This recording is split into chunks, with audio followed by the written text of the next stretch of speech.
Yeah, this variant most likely arose in India. That's where it was found first, and it was involved in one of their earlier intense waves, and has spread all around the world now.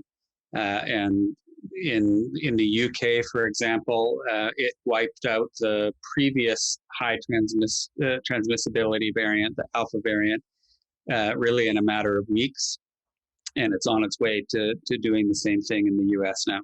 If you are not vaccinated, as I understand it, you are more at risk of contracting this variant. Is that correct?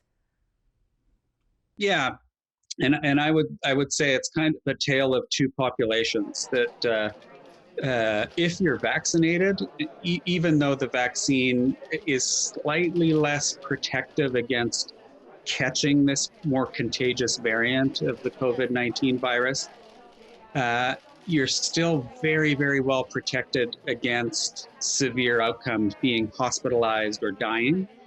And so those people who are vaccinated are in pretty good shape and need not hit the panic button with this virus. But if you're not vaccinated, this virus is still out there. It's spreading very quickly. And if you do get infected with this, or your family members get infected with this, it is more severe than the viruses that circulated earlier on in the pandemic. So it really is a the bottom line is you don't want to get this variant. You want to get the vaccine so that you are protected against it. It seems there are mixed messages when it comes to wearing a mask, whether or not you are vaccinated. What is your recommendation? I would say it makes sense to follow the CDC's recommendations for the most part. But if you are vaccinated, but for example, you live with someone who is not vaccinated, or someone who is vaccinated but has conditions like diabetes that could make, even if they're vaccinated, could make their outcome upon infection worse than most people.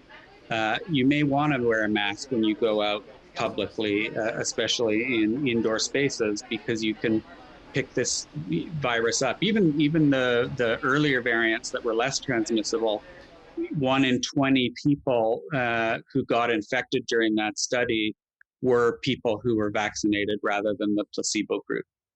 Earlier, you mentioned younger people, for example, children under the age of 12. Are they at particular risk of contracting this variant? They're showing up in higher numbers than with previous variants. But again, most of that, I think, is just due to this virus is not targeting particular age groups. It's infecting anyone who is exposed and has not been vaccinated. And so the under 12s are in that category.